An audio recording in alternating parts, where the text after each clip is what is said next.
Ito pong paksa natin ay napaka-angkop na angkop sa ating panahon ngayon dahil last year pa po niyo pala na forecast itong ating kahihinatnan na energy crisis.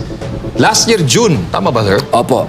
Paano niyo nasabi, sir, na dapat maghanda na tayo as early as June 2025 na nangyari ang atensyon May 2026? Ang sinasabi ko sa mga kasama ko, lagi, paulit-ulit, huwag tayong maging bulag sa usapin ng pagiging patriotic. Kasi yan ang problema ho natin eh. Kapag pinag-usapan natin yung pakikipag-usap sa China, pakikipag-usap sa Russia, tatawagin ka ng traidor. Tatawagin kang taksil. Taksil! Taksil sa senador. bayan. Alam niyo po, kung meron pong isang tao na matatawag natin na pinaka-Pilipino sa lahat ng Pilipino, ayun na po ang dating Pangulong Rodrigo Roa Duterte. Hindi po ako nagiging bias. Baka sabihin nyo, hindi, kasi si Robin Padilla, sunugin mo yan, mangangamoy Duterte yan, pigain mo yan. Hindi po, doon lang tayo sa totoo. Doon lang tayo sa totoo. Nangyari na ngayon sa harap natin. Nakita ninyo? 40 years na ang foresight ng ating dating Pangulo na mangyayari ito. At ito ngayon, nasa harap natin ngayon, mga kababayan. So, ibig nyo sabihin, lahat tayo ngayon, maka-China o maka-Russia? Hindi po. Ang gusto ng ating dating Pangulo ay kaibigan natin ang lahat ng mga bansa at tayo ay maging pro-economic country. Ngayong araw na ito ay na-announce po ng Pangulo ang pag-ugnay ng Pilipinas sa bansang China, kaugnay po sa usapin ng enerhiya. Sir, ano po ang masasabi ninyo na for the past years ay kalaban ang turing sa China? At itong gagawin ng ating Pangulo na Bongbong Marcos, kapag ito ay ginawa niya, magiging legacy niya to. Babaunin niya na ito. Senador Robin Padilla, sasaluduhan si Pangulong Ferdinand Marcos Jr. sa gagawing hakbang para magkaroon ng hindi makakalimutang ligasya.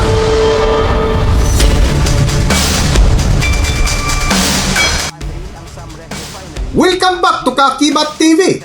Habang busy ang mga politiko sa ibang bansa kung paano solusyonan ang kahirapan sa pagtaas ng presyo sa mga bilihin dahil sa epekto ng giyera sa gitnang silangan, ang mga politiko naman sa Pilipinas, partikular ang mga kongresista, ay busy naman kung paano patalsikin o ma-impeach ang pangalawang pangulo ng bansa na si VP Sara Duterte na hindi nagustuhan ni Senador Robin Padilla.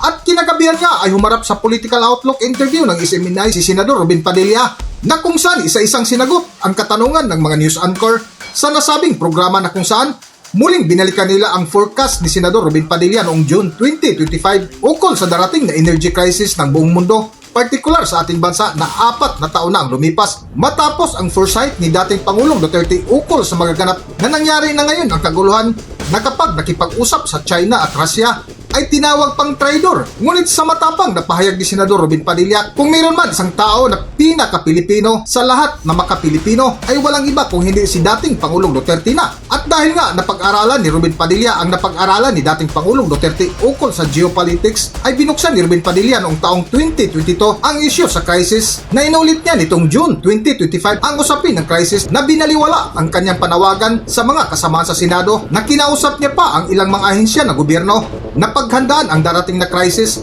ngunit ang masaklap ay walang nakinig. Narito ating panoorin ang panayam kay Senador Robin Padilla. Narito ang video. Bagamat 4 na taon na walang naging continuity mula doon sa mga programa ng ating dating Pangulong Rodrigo Roa Duterte, mukhang ngayon ay magkakaroon na po ng continuity. Ito po yung sinasabi natin na kung sana ang bawat Pangulo na papalit sa dating Pangulo ay magkaroon ng continuity na programa. Isipin ninyo, 4 years ang nawala. Ngayon natin marirealize. Alhamdulillah, ngayon, sana magkatuluyan na at wala nang humarang. At hindi ko naman po sinasabi na maging anti-American tayo. Never. Ako po, kahit ako ay tinitingnan yung ganito, I love liberty, I love freedom, I love America. Pero, of course, laging nasa puso natin ang unahin ng Pilipinas. Pro-Philippines, sir. Dapat lagi tayong taong bayan natin ang uunahin natin. Interest natin ang uunahin natin. Dahil nandito tayo sa Pilipinas. O malinaw, nandito tayo.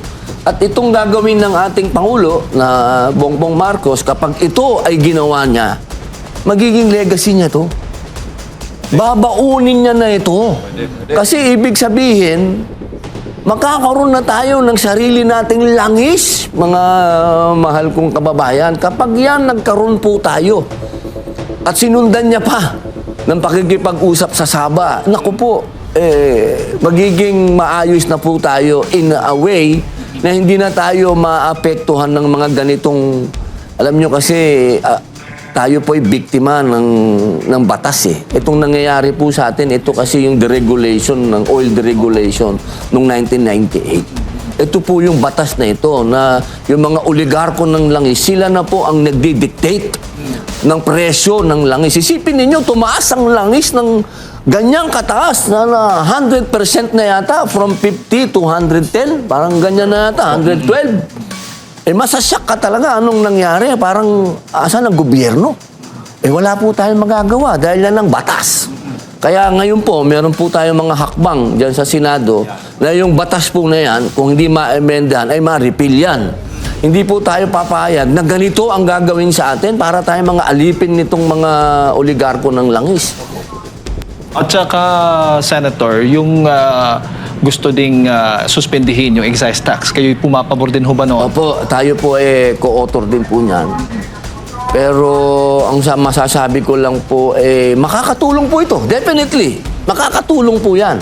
Lahat po yan. Pati po yung VAT. Gusto din namin tanggalin yan. Medyo kumokontra pa ang administrasyon. Pero dapat tanggalin din muna yan. Suspindihin muna. Pero lahat po yan may maitutulong. Totoo. Pero maliit. Maliit lang po yan. Ilang percent lang po yan. Opo. Ang gusto natin, yung hindi band-aid solution. Kasi ang tawag ko dyan, band-aid. Sususpindi mo, ibabalik mo. Kailangan natin ng tunay na solusyon. At ang tunay na solusyon, uulitin ko po, makapagnegosyo tayo kasama ang mga bansang inisip natin noon ay baka kalaban natin. Ha? Nabura na yan sa panahon ni Digong, pero bumalik. Pero ngayon, ano ba? Andyan. Sino bang handang tumulong sa atin ngayon? China, Russia. Yan po yung mga bansa na nandyan. Sana, makagawa po tayo ngayon ng batas na gustong-gusto natin na ipatawag sana kami ng Pangulo. Kasi yan naman po ang nasa Article 6, Section 12 yata o 14 na anytime pwede niyang i-convene ang Kongreso, no, para siguro kailangan na po namin amendahan talaga ang konstitusyon. Kasi kailangan po natin ibahin na yung mga provision ng economic provision ng ating konstitusyon para malaya na pong makapasok yung mga foreign investor. Kasi po, tatandaan po nyo, nagkaroon ng Supreme Court decision na pinagbawalan po yung oil exploration natin with China. So medyo madami na naman kukontra dyan. Madami na namang lilitaw. Kaya sana po, tunay na to. Ako number 1 ako na umihiling sa taong bayan na nasa inyong mga kamay na po ito. Na sana kayo na po ang humiling sa ating Pangulo na amendahan natin ng economic provision, ng konstitusyon para malaya na po tayong makapag-mosquito, ibig sabihin makapagbutas po sa mga lugar na alam nating may langis at gas. Opo. Senator, balikan ko lang po yung sinabi po ninyo kanina na sa gitna nga po nitong pagdeklara ng Pangulong Bongbong Marcos Jr. ng State of National Energy Emergency ay nakikita po yung tamang panahon po ito para maisulong itong claim po natin sa Sabah. Opo. Pero paano po natin mapupursige po ng Marcos administration po niyan? Hindi ho ba ito magdudulot ng tensyon din sa relasyon natin with Malaysia? Hindi po. Hindi po ako naniniwala na magkakaroon ng tension po ito. Mas matensyon po yung ginagawa nila sa West Philippine Sea.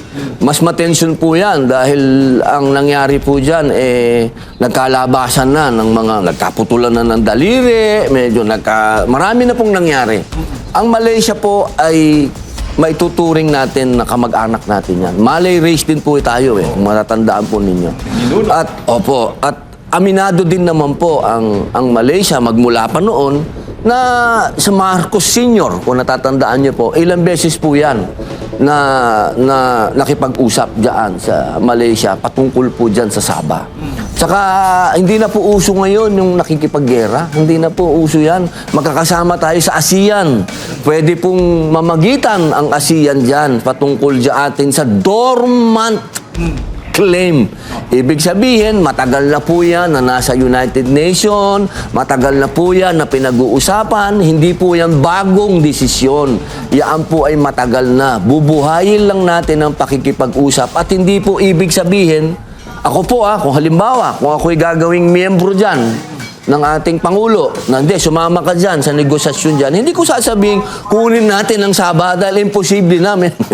Hindi na po mangyayari yan. Hindi na rin po papayag yung mga taong nakatira doon.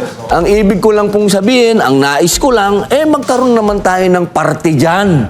Kung ano man yung langis na nakukuha dyan, anggihan naman tayo. Oo, hindi naman ibig sabihin na lulusubin natin, amin na yan. Hindi na po mangyayari yan sa makatotohanan ng pag-uusap. Oo, kasi yun din sanang sunod kong natanong sa inyo, Senator. Kasi papayag ba yung Malaysia na kunin ng Pilipinas ito sa matagal na panahon? Yan talaga'y pinagtatalunan na. Pero ang nakikita po ninyo, sa pamamagitan ng pag-uusap pa rin, dialogo pa rin with Malaysia, ay makiklaim natin itong Sabah. Opo, alam niyo po, ako po alam naman po ng lahat na ako po ay Muslim. Ang mga kapatid po natin sa Malaysia ay Muslim din.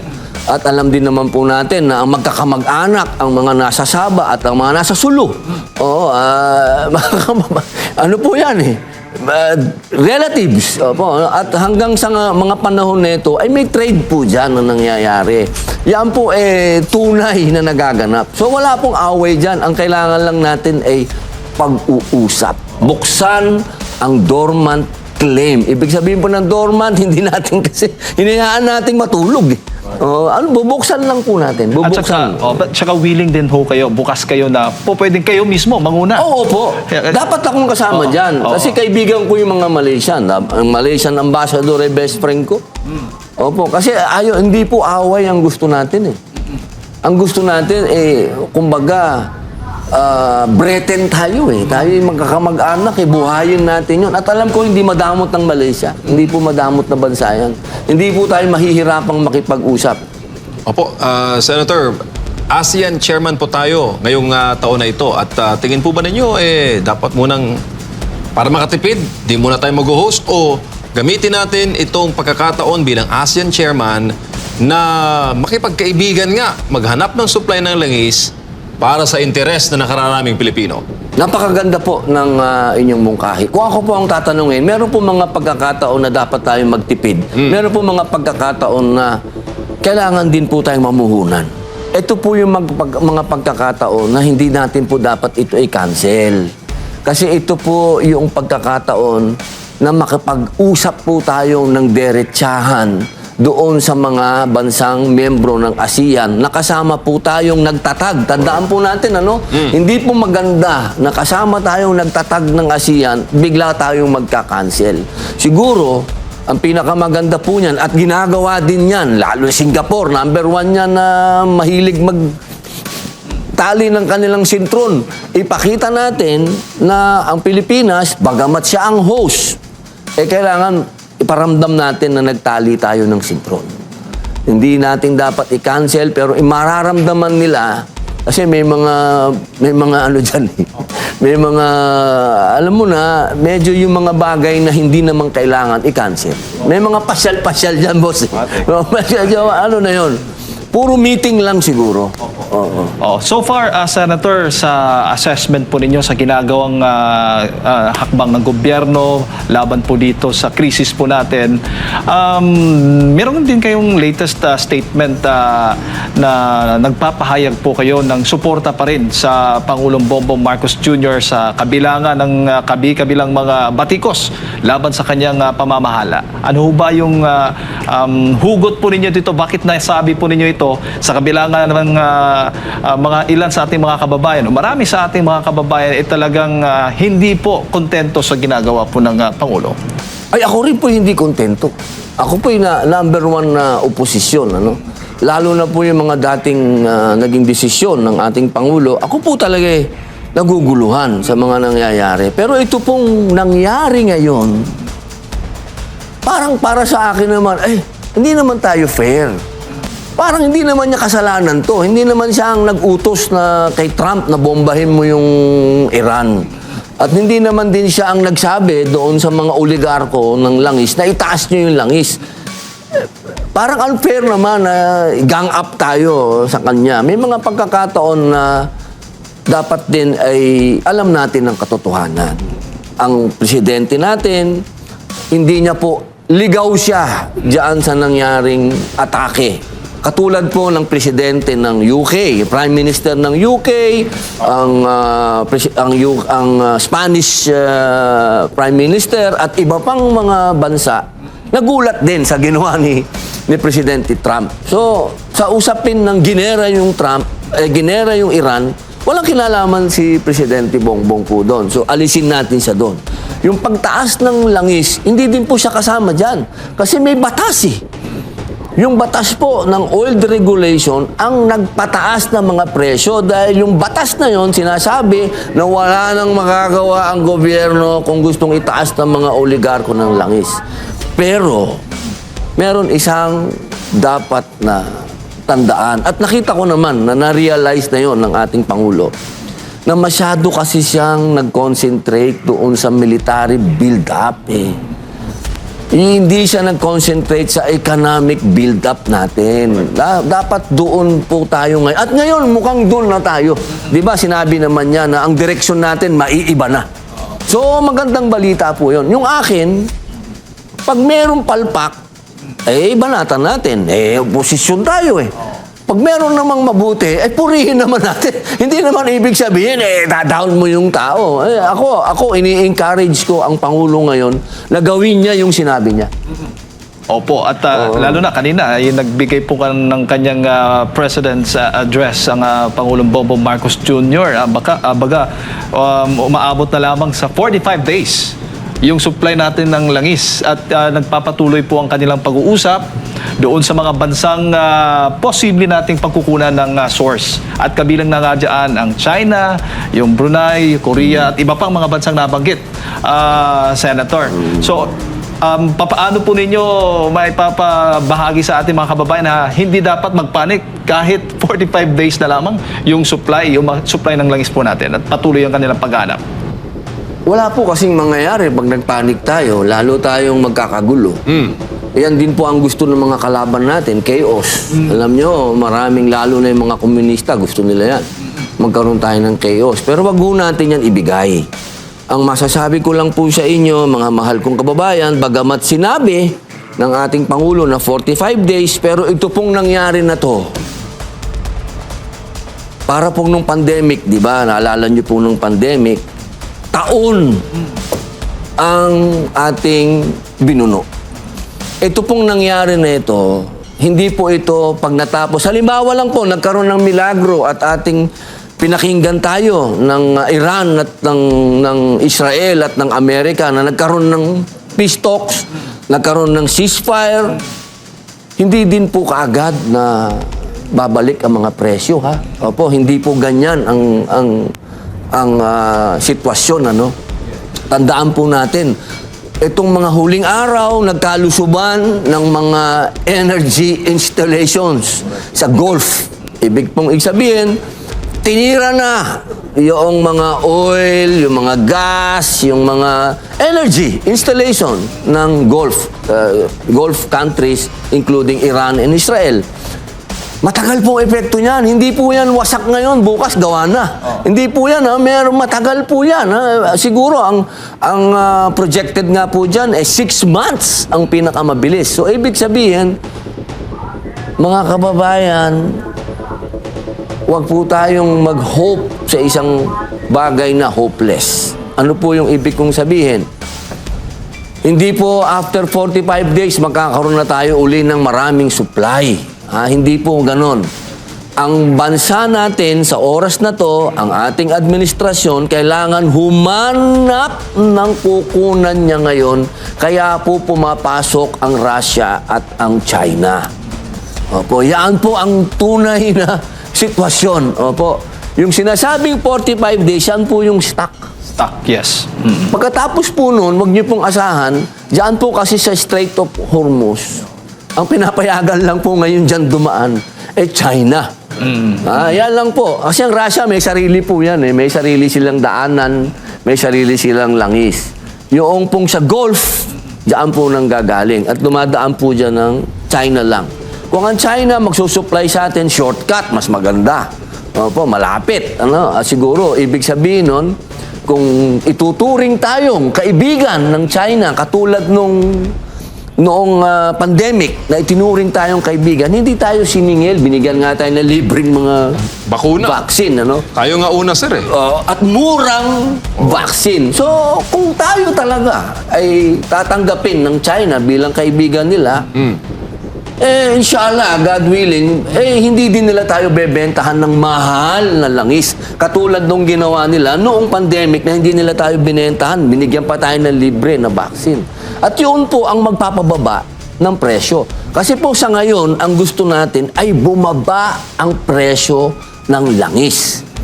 Yun po ang number one nating gustong mangyari. Kasi pag yan po ang bumaba, ibig sabihin, bababa lahat ang presyo. Kapag bumaba lahat ng presyo, kakalma tayo.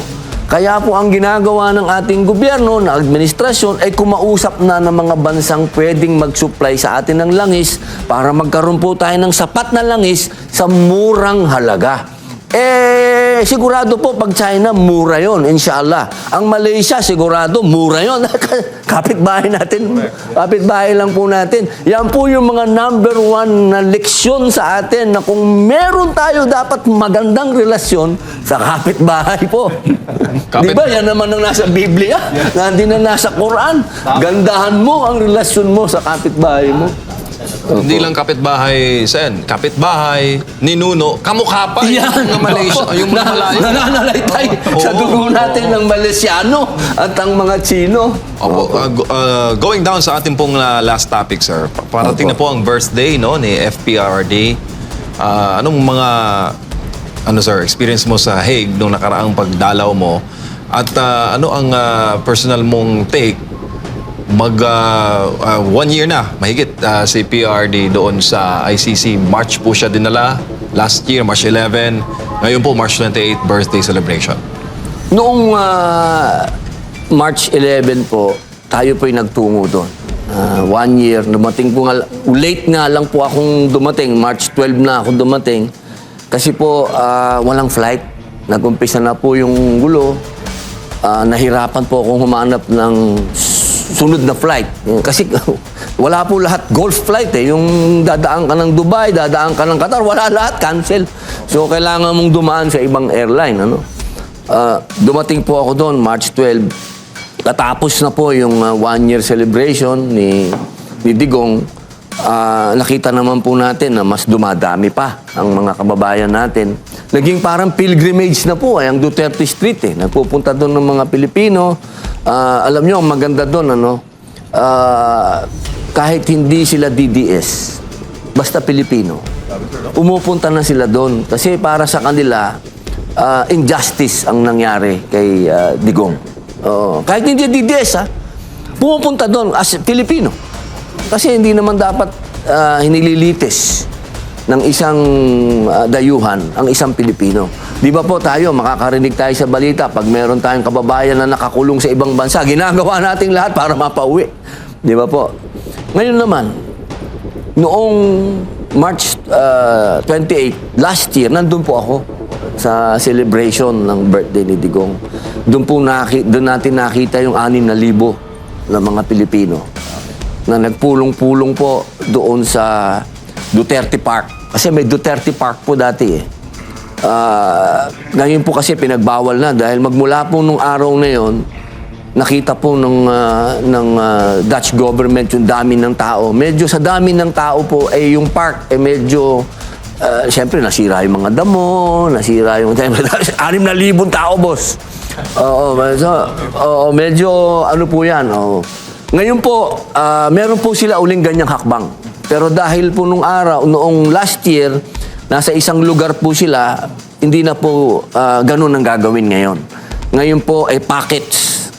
Kasi may mga celebration po sa ibang mga lugar, iba't ibang lugar, para po hindi tayo makasira ng... Kasi pag maraming tao, boss, makakasira po tayo. Kahit ayaw natin, bawal na bawal po kay Digong yan. Alam niyo naman si Digong, bawal magkalat. Bawal magsira. Yan ho yung mga talagang... pag sa mga nag-organize po tayo dyan, at lagi ding pinapaalala ng ating Vice President dyan, pag nagsasalita siya, sinasabi niya po lagi yan, na huwag tayong magkakalat, disiplina, huwag kayong iihi kung saan-saan. Talagang ano po yan, talagang disiplina talaga. Yan po ang isang pinamana sa atin ni Digong yung disiplina. Ngayon, ang hiling ko lang po sana, 1 taon na ang ating dating Pangulo doon. At ngayon, na-realize natin na tama naman pala yung kanyang mga sinasabi nung araw. Bakit po sana hindi na lang natin siya, tayong lahat, maging oposisyon ka man ngayon, harapin na natin yung katotohanan na tama pala si Digong. Bakit hindi natin pagtulong-tulungan na pauwiin na natin yung matanda? Kung hindi pa rin yung matanggap, bakit hindi natin kumbinsihin ng ICC na i-house arrest lang ninyo muna? Kasi alam naman natin, no, sa panahon ngayon, siguro naman, sinampal-sampal na kayo ng katotohanan na yung matanda, gusto lang naman niyang maging maayos tayo. At maawa tayo sa kanya. Kasi, alam nyo, sa isang banda, sinasabi ng mga nagmamahal din sa kanya, nakapagpahinga siya. Okay, pero tama na 1 taon. Tama na 1 taon na nakapagpahinga siya doon. At ito na siguro yung panahon na magbuklod-buklod tayo at makiusap tayo sa ICC na okay na. Siguro pwedeng whole nation approach. Okay na kami, pauwiin nyo na yan. At hindi na namin itutuloy ang mga demanda. Ito na ho yung oras na yon, kasi ito na ho, di ba ho natin tinitingnan na parang binubuksan na ng Panginoon Diyos ang mga mata natin? Na sa sobra nating away-away, wala naman kinahinatnan ng ating bansa. Tandaan po ninyo, 18.3 trillion na ang ating utang, mga kababayan. Kung yun, hindi pa tayo nagigising sa katotohanan, 63% na yan, boss, ng GDP natin. Tandaan natin, ang international standard, pag lumagpas ka ng 60%, ibig sabihin, hindi ka na makaka-recover. Para ka ng failed state. Nandun na po tayo. Kailan natin titigilan ang, lagi na lang si Digong ang may kasalanan, lagi na lang Jiang may kasalanan. Wow, 4 years na po, siya pa din pala ang may kasalanan. Siguro panahon na po para tayo ding lahat naman tayo, religious na tao, siguro mag-ano din tayo, contemplate. Ano po?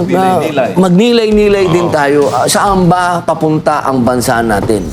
Diba? Kung yun ang ilalagay natin sa... Takatigilan nyo yung sobrang daming ambisyon. Sobrang daming ambisyon ng mga politiko dito sa bayan nito. Yan o ang number 1 na sumisira sa ating bayan, yung ambisyon. Wala pa kayong mga nagagawa sa mga lokal ninyo. Sa paggawa ng batas, yung iba, ano ba ang mga napatunayan na mga batas yun ang ginawa at gusto nyong maging Pangulo? Pwede ba tigilan muna natin yan? Pwede ba ano muna tayo? Pro-Philippines muna tayo. Pro-Pilipino muna tayo. Ika nga sa kasabihan, libre mangarap. Pero kung ang pangarap mo naman, sir, ay masama naman, di ba? Masarap po mangarap kung wala kang tinatapakan ng ibang tao. Alam niyo, ako po kwento lang naman. Ako po sumikat sa pag-aartista na wala po akong tinapakan. Ako po nangarap lang ng simple maging kontrabida. Yan po talaga. Ang pangarap ko lang nung araw, maging kontrabida ng mga ganitong bida, ganyan, ganyan, ganyan. Pero isang araw, ni-reward ako ng Diyos, ginawa akong bida. Hindi po ako nangarap maging senador, hindi ako nag-ambisyon, pero ginawa akong senador. Ibig sabihin, may mga bagay po dito sa mundo na hindi mo kailangan tumapak ng kapwa mo. Kailangan po, lagi lang tayong parehas, fair. Ayan ho ang kulang dito sa mga leader natin. Panahon pa ni Andres Bonifacio, boss. Saka ni Emilio Aguinaldo, tapakan na ng tapakan. Wala na tayo natutunan. Opo. Ang mapait dyan, sir, Pilipino kapwa Pilipino. Yan po di ba? Yan ang, yung bang, kailan natin magsisimulang mahalin ng kapwa natin Pilipino? Buti pa pag nasa abroad, solid ang Pinoy. Dito sa atin, hindi. Dog eats dog, boss. Sir, mensahe po ninyo sa ating mga kababayan na nanonood po sa inyo on a global scale. Opo. Mga mahal kong kababayang Pilipino, kung meron po akong nasabing pangit, patawarin niyo po ako. Wala po akong intensyon na manira ng kapwa, manira ng ibang bayan o ibang bansa o ng ibang lahi. Ako po ay nagsasalita bilang isang Pilipino, bilang halal na senador. Ang interes po ninyo ang aking isinusulong. Ang akin pong mga sinasabi dito bilang chairman ng Public Information ng Senado. Gusto ko lamang po kayong i-inform sa mga nangyayari. Ang ma-advise ko po sa ating mga kababayan ay pag-aralan din po ninyo ang kasaysayan. Hindi lang po ang kasaysayan natin, kundi ang kasaysayan ng mundo. Ang geopolitics. Yan po ang number one na specialty ng ating dating Pangulo. Kaya nakikita niya po itong mga nangyayari na to. Para hindi po tayo naliligaw. At higit sa lahat, wag po tayo magpanik. Hindi po dapat tayo magpanik. Dapat, po tayo, ilan na pong gera ang dinaanan nating mga Pilipino at nandito pa rin tayo. Ibig sabihin, kung tayo'y nagiging isa, nagiging matatag po tayo. Huwag tayong mag-away-away. Kapag nangyari yun, dyan tayo babagsak. Dito ngayon, sa pagsubok na dumating sa ating bayan, kailangan solid po tayo. Yung mga namumulitika sa oras na ito, tandaan nyo yung mga mukha ng mga yan at huwag nyo nang iboboto yan. Dahil ibig sabihin niya mga taong makasarili, ang iniisip nila kung di ang kanilang ambisyon. Sa ngayon po, itong oras na to, pag-isipan natin kung paano nating malalagpasan natin ito. Tingnan natin kung saan tayo makakakuha ng resolusyon at ng solusyon ng pangmatagalan. Yung mga band-aid solution na yan, tama na yan. Ito na yung pagkakataon na tutuhanin na po natin ito. Tandaan po natin, kailan pa tayo kikilos? At sino ang kikilos para sa atin kung hindi tayo? Maraming salamat. Hanggang dito na lang muna ang ating video at kung nagustuhan nyo, huwag kalimutan mag-subscribe at pindutin nyo na rin ang notification bell para ma-notify ka sa ating susunod na video. Maraming salamat!